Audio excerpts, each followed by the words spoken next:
My name is Wendy Miller, a 42-year-old senior relocation specialist who has spent the last 15 years managing the delicate, often heartbreaking transitions of the elderly into assisted living facilities. The humiliation wasn't an accident. It was a performance. I stood frozen in the center of the ballroom I had paid for, holding a tray of appetizers, while my mother introduced me to her wealthy friends, not as her daughter, but as the help. "Wendy does the filthy janitor work at the nursing home," she announced with a cruel chuckle, clutching the arm of my unemployed brother whom she introduced as a brilliant entrepreneur.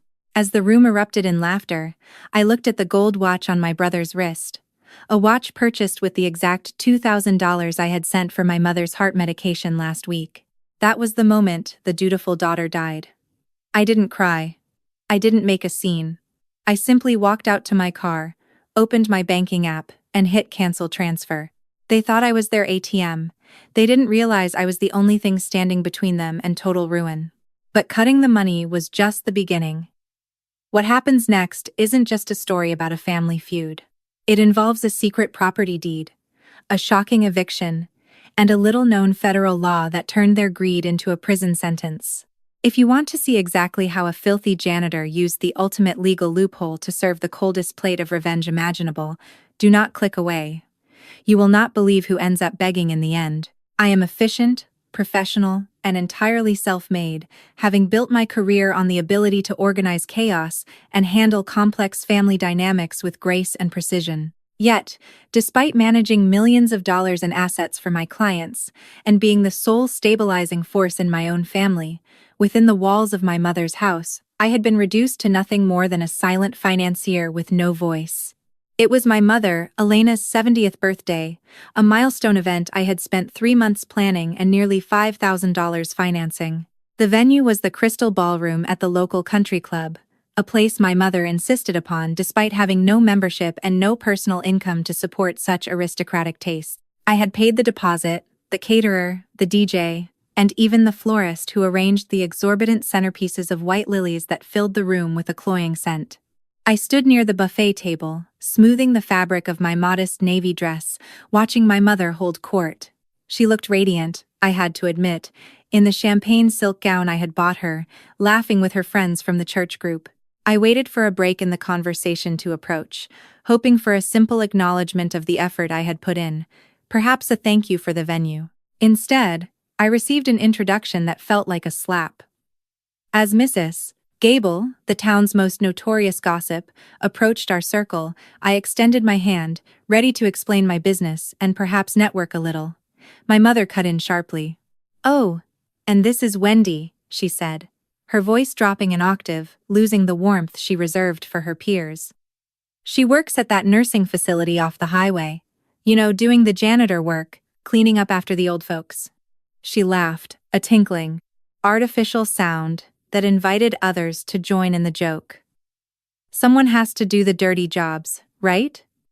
The air left my lungs. Janitor work? I wanted to scream. I was a specialist.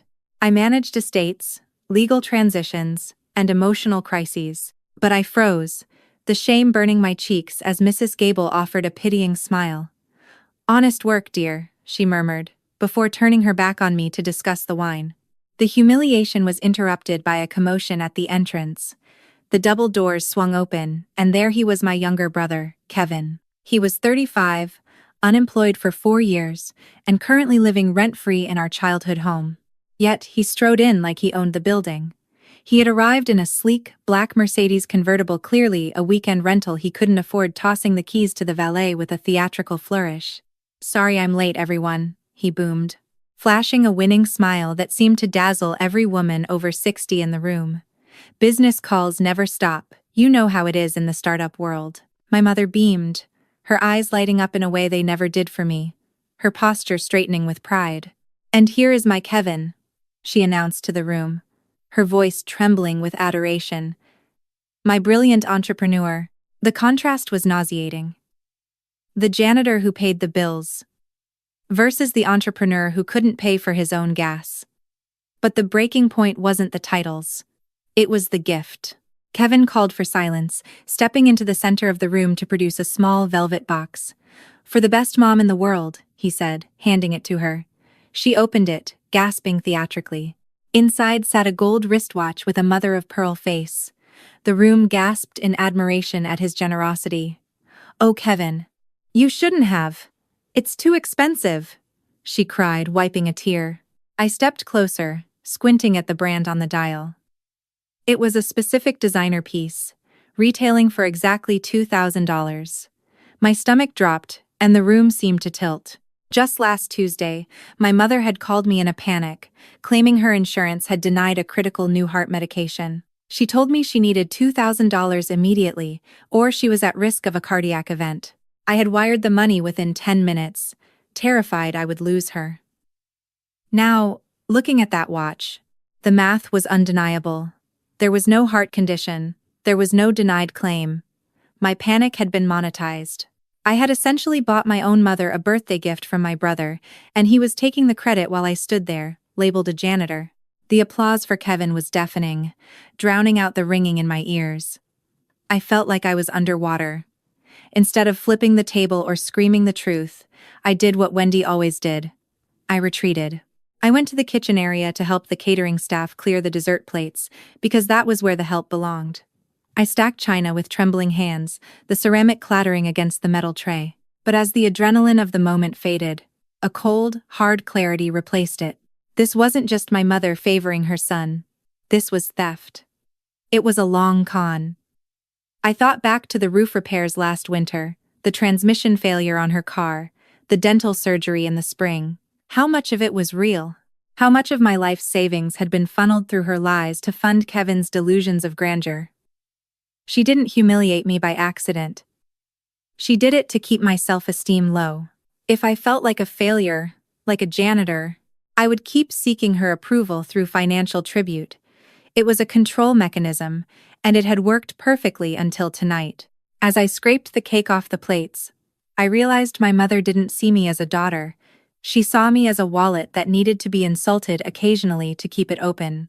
The drive home from the country club was accomplished in a silence so profound it felt heavy, pressing against my eardrums like deep water. I didn't turn on the radio, and I didn't cry. Tears belong to those who are confused by their pain, but I was no longer confused. I was beginning to understand, and understanding requires a cold, clinical detachment. When I unlocked the door to my own condominium, a space I had bought with my own money, devoid of family drama, I didn't collapse onto the sofa or pour a glass of wine to numb the sting of being called a janitor. Instead, I walked straight to my home office, turned on the overhead light, and booted up my laptop. In my line of work, when a family falls apart over assets and elderly care, we don't rely on hearsay, we rely on the paper trail. Tonight, my mother and brother were no longer my family. They were subjects in an audit, and I was the forensic accountant looking for the bleeding wound in the ledger. I logged into the emergency joint account first. This was a checking account I had set up 5 years ago, with my name and my mother's name on it, intended solely for the rapid transfer of funds during crises. I had always treated it as a one-way street. I put money in, and my mother used her debit card to pay the plumber, the mechanic, or the pharmacist. I had never scrutinized the withdrawals because I had operated under the naive assumption of maternal honesty.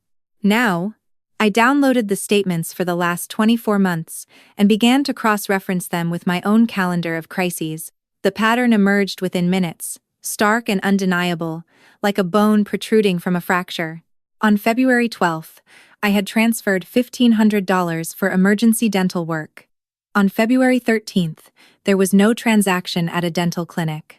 Instead, there were 3 separate cash withdrawals of $500 each, all from an ATM located inside the Lucky 7 bodega on 5th Street.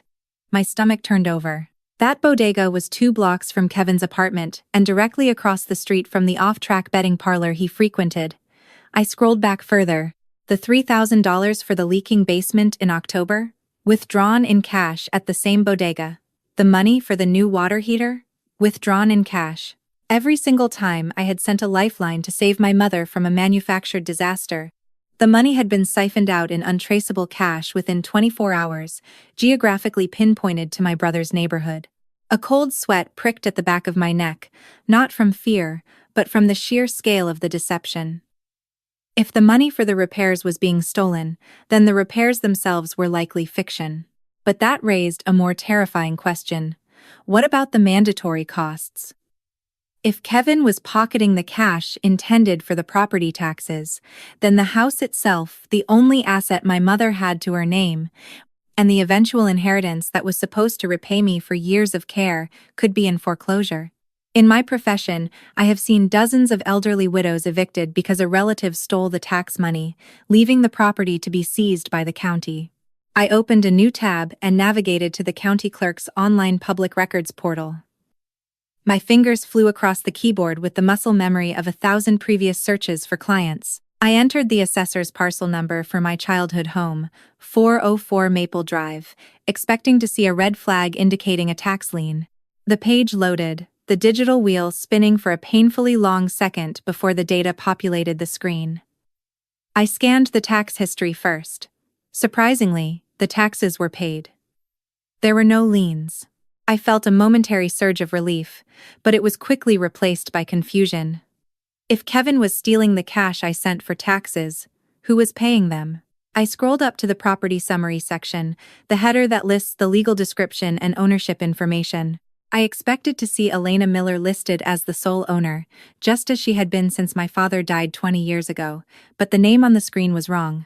I blinked, leaning closer to the monitor, certain my eyes were deceiving me due to the fatigue and stress of the evening. It read, Owner of Record, Kevin Miller. My heart hammered against my ribs as I clicked on the Document History tab. There, buried in the list of filings, was a PDF link labeled Quitclaim Deed, dated exactly 3 years ago. My hand trembled as I clicked to download the image. The scanned document filled my screen, grainy but legible. It was a standard transfer form. In the grantor field was my mother's shaky, familiar signature. In the grantee field was Kevin's bold, arrogant scrawl. The consideration listed for the transfer of a 4-bedroom house in a prime school district was exactly $1. The date of the transfer was 3 months before I had paid $8,000 for a new roof. I sat there, the blue light of the screen illuminating the room, as a montage of checks I had written played through my mind. I had paid for the roof, I had paid to repaint the siding, I had paid the homeowner's insurance premiums every year. I had done all of this under the belief that I was preserving my mother's home, her sanctuary, and my future inheritance. But I had been wrong. I hadn't been helping my mother maintain her independence. I had been acting as a free property manager for my unemployed brother. My mother didn't own the house she slept in. She had secretly given everything to the son who did nothing, stripping herself of assets and stripping me of my future, all while begging me for money to maintain a building that was no longer hers. The betrayal was total. They hadn't just mocked me tonight. They had been legally robbing me for years. I sat staring at the screen, realizing I had spent 3 years fixing a roof that legally belonged to the man who was laughing at me at the party.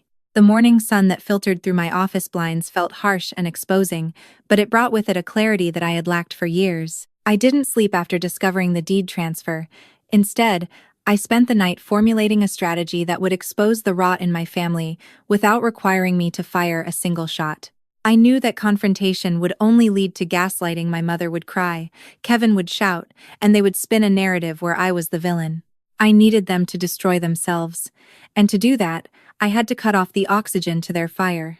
I picked up the phone at 9 o'clock sharp, my voice steady and practiced, dialing my mother's landline. When she answered, her voice was thick with sleep and expectation, likely assuming I was calling to apologize for my early exit from the party. I didn't give her the chance. I told her, with a tone of frantic professional concern, that I had received a notification from the IRS. I lied effortlessly, weaving a tale about a targeted audit of my personal finances due to suspicious outbound cash flows.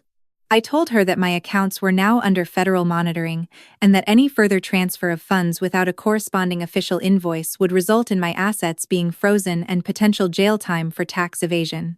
The silence on the other end was deafening. I could practically hear the gears grinding in her head as she realized the implications. So, no allowance this week?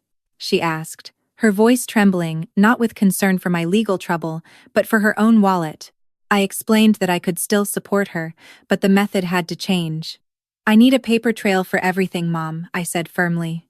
If you need groceries, scan the receipt and I will reimburse you. If you need medication, have the pharmacy call me for direct payment. But I cannot send a single cent of untraceable cash. It was a brilliant, airtight excuse. It placed the burden of proof entirely on them.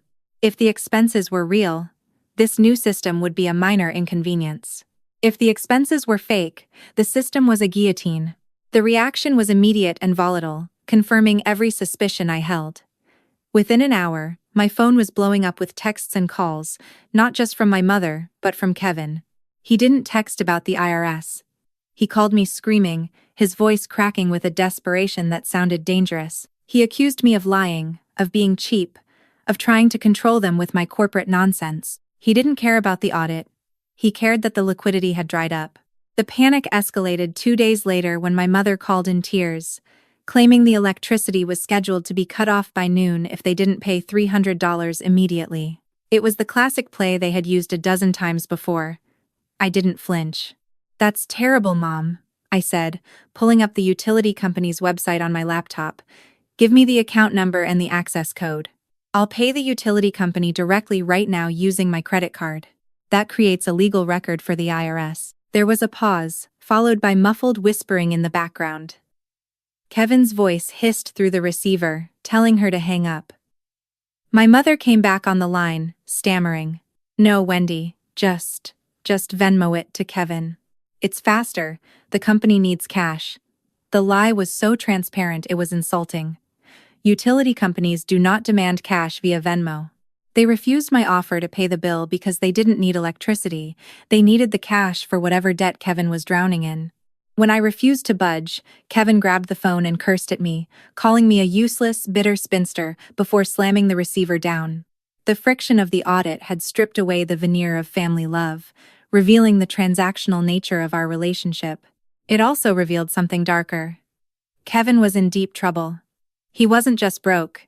He was indebted to people who didn't accept excuses, and he had been using my allowance to pay the VIG, the minimum interest on loans I could only imagine. I watched the situation implode from the safety of my home, monitoring the silence that followed. Kevin had the deed to the house, but he had no income and a credit score that I knew was in the triple digits for all the wrong reasons. He couldn't get a home equity line of credit or a mortgage refinance to access the cash locked in the property. He was sitting on a gold mine with no shovel. 5 days after the money stopped, my phone pinged with a notification from a neighbor, Mrs. Higgins, whom I had asked to keep an eye on the property for security reasons. She sent a grainy photo of a beat-up sedan parked in my mother's driveway. On the side of the car was a magnetic sign that read, "We buy ugly houses. Cash in 7 days." My blood ran cold. Kevin had realized he couldn't manipulate me anymore, so he was going for the nuclear option. He was going to liquidate the only roof my mother had over her head for pennies on the dollar to save his own skin. They thought cutting off the money was my revenge. But they didn't know it was just the stress test, and they were about to fail it in the most catastrophic way possible. The inevitable call came just after sunrise on a Saturday, shattering the morning silence with the shrill, terrified ringtone that I had come to associate with my family's self-inflicted disasters. My mother was hysterical on the other end, her words dissolving into incoherent sobs, but the message was clear enough to chill my blood. Kevin had done it. He had signed the contract with the predatory investor I had seen lurking in the driveway, selling the family home for barely 60% of its market value in exchange for an immediate cash payout. "He's kicking me out, Wendy," she wailed, her voice cracking with a panic I had never heard before. "He says he needs the money by noon or bad things will happen. He promised to rent me a condo, but he hasn't looked at any. You have to come over. You have to buy it back from him. Please, just use your savings." She was begging me to step in, not to save her relationship with her son, but to act as the financial cushion for his crash landing one last time. She wanted me to liquidate my retirement accounts to fix a mess she had legally authorized 3 years ago. I drove to the house, but I left my checkbook at home. I pulled into the driveway of 404 Maple Drive for what I knew would be the last time, observing the chaotic scene with the detached eye of a relocation specialist. It looked less like a move and more like an eviction. Black garbage bags were piled haphazardly on the lawn, bursting with my mother's clothes and knickknacks, the physical detritus of 40 years of life being discarded like trash. Kevin was pacing on the porch, sweating profusely despite the cool morning air, his eyes darting nervously toward the street as if he expected his creditors to materialize out of the asphalt. When he saw me, he didn't look relieved, he looked aggressive. "You're too late," he shouted, dragging a heavy suitcase down the steps with careless violence. "Deal's done. The guys are coming with the cashier's check in an hour. Get her stuff and get out." He was manic, fueled by the adrenaline of a gambler who had just bet his last chip. I walked up the path, ignoring him, and stopped in front of my mother. She was sitting on the porch swing, clutching her purse, looking smaller and older than I had ever seen her. "Wendy, talk to him," she pleaded, reaching for my hand. "Tell him he can't sell my house." Kevin laughed, a harsh, barking sound. He pulled a folded document from his back pocket, the deed, and waved it in my face. "It's not her house, Wendy. It's my house. The law says so. Mom says so. Right, Mom?" He glared at her, a silent threat passing between them. "I can do what I want with my property. You're just the help, remember? So help her pack." The insult hung in the air, but it no longer stung. It only clarified. I looked down at my mother, who was trembling under the weight of her own choices. "Mom," I said softly, forcing her to meet my eyes. "You signed this house to him 3 years ago. You bypassed me completely. You chose him as your protector because you wanted to give him everything. Do you trust him to take care of you now?" The question hung heavy in the humid air. Elena looked at Kevin, who stood there tapping his foot impatiently, radiating hostility and greed. Then she looked at me, the daughter who had paid for the roof, the taxes, and the medicine. In that moment, she had the chance to stand up, to scream at him, to side with the person who had actually cared for her. But she didn't. She looked down at her shoes and remained silent, terrified of offending the golden child, even as he was selling the ground beneath her feet. Her silence was my answer. She chose him. Again. I took a deep breath and stepped back, creating a physical distance that matched the emotional chasm opening between us. I reached into my purse and pulled out a small travel bag of toiletries. I had packed toothpaste, soap, a washcloth, the basics for a night in a motel. I placed it gently on the swing next to her. "I can't buy this house, Mom. And I won't pay for a condo I can't afford," I said, my voice steady but final. "I hope Kevin takes good care of you." I turned around before the tears could spill over, walking back to my car past the brother who was smirking at his victory, unaware of the cliff he was standing on.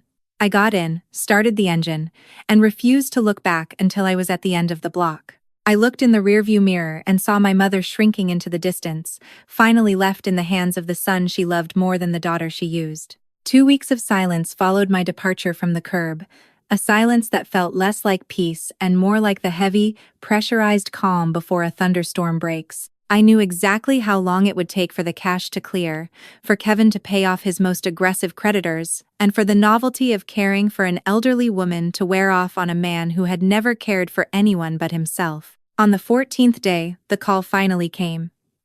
It wasn't from the family home, which I knew was now empty and boarded up, but from a number listed as the Starlight Motor Inn, a dilapidated roadside motel on the outskirts of town, known for hourly rates and transient tenants. My mother's voice was barely a whisper, broken by a jagged, terrified sobbing that signaled the end of her world. Kevin was gone. He had dropped her off 3 days ago with a promise to return after finalizing the paperwork for her new condo. He had paid for 3 nights at the motel, left her with $200 in cash, and then vanished. His phone was disconnected. The money from the house sale, every single cent of the equity my parents had built over 40 years, was gone with him. I drove to the motel, my knuckles white on the steering wheel, but I didn't go to save her in the way she hoped. When I walked into that dark, musty room that smelled of stale cigarettes and despair, my mother looked at me with a flicker of hope, grabbing her suitcase as if expecting me to drive her back to my pristine, quiet condo. She expected the good daughter to absorb the damage caused by the favorite son. But I remained standing in the doorway, my posture rigid. "I can't take you home, Mom," I said, my voice gentle but unyielding. "I've secured my own finances to protect myself from the IRS audit, remember? I cannot support a dependent." But I can take you to the only people who can help you now. I loaded her bags into my trunk and drove her past the comfortable suburbs, past the parks, and into the gray, concrete heart of the city, pulling up in front of the imposing brick building of the Department of Social Services. The intake office was a sterile, fluorescent-lit purgatory of plastic chairs and ticking clocks. My mother sat beside me, trembling, stripped of her pride and her home, clutching her purse as if it still contained the deed to her life.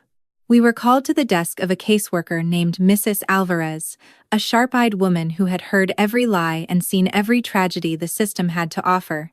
She began the standard interview for emergency housing and Medicaid assistance, typing efficiently as my mother gave her name and social security number. Then came the financial assessment.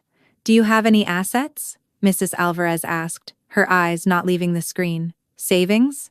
Stocks? Real estate?" My mother hesitated, her eyes darting to me. "No," she whispered. I don't have a house anymore." Mrs. Alvarez paused, her fingers hovering over the keys. "Did you sell a property recently, Mrs. Miller?" she asked. My mother opened her mouth to weave a story, perhaps to protect Kevin, perhaps out of shame. I leaned forward, intervening for the first time. "Tell her the truth, Mom," I commanded, my voice cutting through the hum of the office. "Tell her about the deed." Under my pressure, my mother crumbled. She confessed that she had transferred the deed of her 4-bedroom home to her son, Kevin, 3 years ago for $1, and that he had recently sold it and kept the proceeds. She wept as she explained, thinking she was merely recounting a family tragedy. She didn't realize she was testifying to a crime. Mrs. Alvarez stopped typing. She took off her glasses and looked at my mother, then at me, her expression shifting from bureaucratic indifference to legal alertness. "Mrs. Miller," she said, her tone grave, "Medicaid has a strict 5-year look-back period. This law is designed to prevent people from gifting their assets to heirs to qualify for state aid. Because you transferred a home worth $300,000 for $1 within that 5-year window, the state considers that a fraudulent transfer." My mother looked confused, but I knew exactly what was coming. It was the moment I had been waiting for since I first saw that quitclaim deed on my laptop screen. "What does that mean?" my mother stammered. Mrs. Alvarez leaned forward, explaining the hammer drop. "It means you are technically ineligible for aid until that money is used for your care.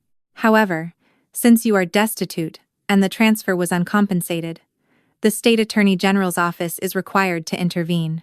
We don't just shrug our shoulders, Mrs. Miller. The state will aggressively pursue the recipient of the asset, your son, Kevin, to claw back the value of the home to pay for your nursing care. If he has spent the money, he will be facing criminal charges for Medicaid fraud and elder financial abuse. We will freeze his bank accounts, garnish his future wages, and issue a warrant if he fails to comply." The color drained from my mother's face as the reality hit her. She thought Kevin had gotten away with it, that he was off living the high life while she suffered. She didn't understand that by applying for state aid, she had just unleashed the limitless resources of the U.S. government to hunt him down. I sat back in my hard plastic chair, a feeling of cold, absolute satisfaction settling in my chest. I hadn't stopped the sale because I needed Kevin to commit the act. I needed him to liquidate the asset so the transaction was undeniable.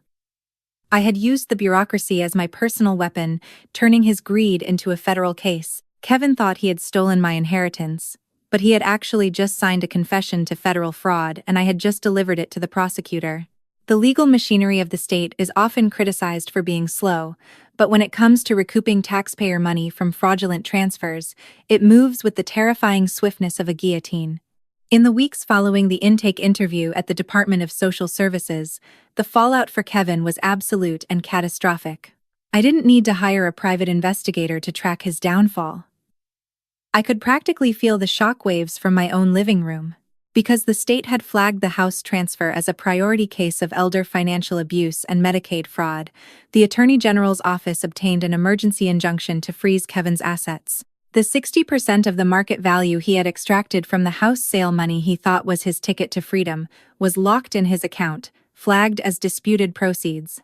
But the government wasn't the only entity interested in Kevin's sudden lack of liquidity. The investors he owed money to, the ones who didn't operate within the court system, quickly realized that the cash piñata had been confiscated by the authorities. Kevin was suddenly squeezed between the relentless pressure of a felony investigation and the violent impatience of loan sharks, with nowhere to run and no resources to fund his escape. One evening, my phone rang. It was a number I didn't recognize, but I knew instantly who it was. I answered, saying nothing. "You have to withdraw the application." Kevin's voice shrieked through the line, hysterical and ragged, stripped of all the arrogant bravado he had displayed on the porch just weeks ago. "Wendy, are you listening to me? The state is suing me. They're talking about jail time for fraud. You have to call the caseworker and tell her it was a mistake. Tell her the house was payment for caregiving services. Tell her something." He was begging me to commit perjury to save him from the consequences of his own greed.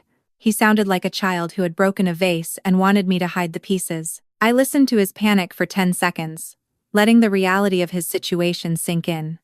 He wasn't sorry for leaving our mother homeless. He was sorry he had been caught. I didn't say a word.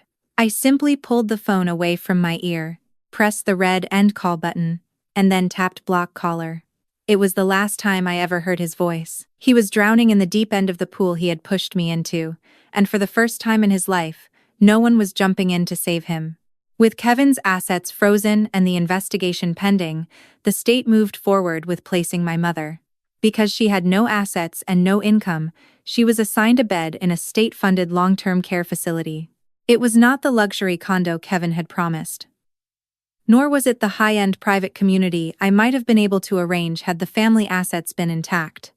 It was a utilitarian brick building called Shady Grove, a place that smelled permanently of industrial disinfectant and boiled vegetables.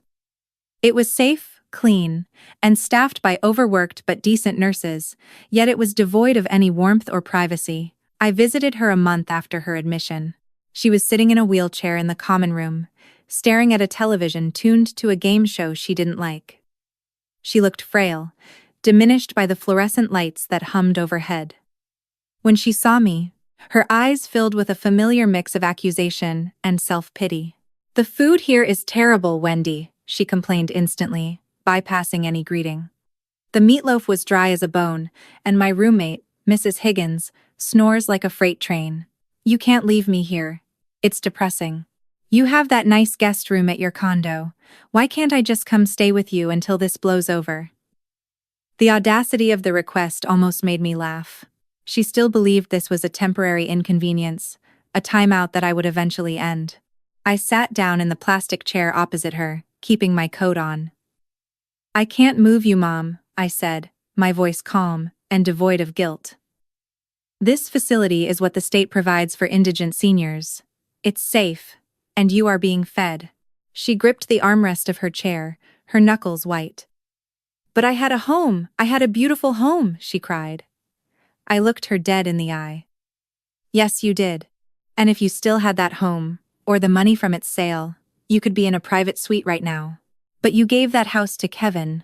This room, this food, this reality, this is exactly what you purchased with that signature 3 years ago." She opened her mouth to argue, to defend him, but the words died in her throat. She looked around the bleak room, finally forced to sit in the wreckage of her own favoritism. I didn't stay long. I walked out of the heavy double doors of Shady Grove and into the bright, crisp air of the parking lot. My phone buzzed with a work email, a thank you note from a client's daughter, expressing gratitude for how smoothly I had handled her father's transition. It was a reminder of the life I had built, a life of competence and respect. I walked to my car, a reliable sedan that I had bought with my own earnings, fully paid off, owing nothing to anyone. I sat in the driver's seat for a moment, waiting for the wave of sadness or guilt that I had been conditioned to feel my entire life, but it never came. Instead, I felt a profound, weightless relief. I had spent 40 years trying to buy their love, only to realize it was never for sale. By refusing to be the victim any longer, I had reclaimed my narrative. I started the engine, the low hum vibrating through the steering wheel, signaling the start of the rest of my life. I drove away knowing the truth. I didn't lose a mother and a brother. I shed a parasite and a predator, and the silence in my car was the most beautiful sound I had ever heard. Wendy's journey from a silent checkbook to a woman who finally reclaimed her own life forces us to ask some difficult questions about family duty and self-preservation. I want to hear your perspective on how this ended. Do you think Wendy was justified in leaving her mother to the state system after discovering the deed transfer, or do you believe she was too harsh in using the bureaucracy as a weapon against her own family? Let me know in the comments below because I have a feeling this ending will spark a heated debate. If you found satisfaction in seeing justice served through the letter of the law and want to hear more dramatic stories where the underdog finally wins, please take a moment to subscribe to the channel and turn on notifications. Your support helps us continue to bring these hidden truths to light. Thank you for listening.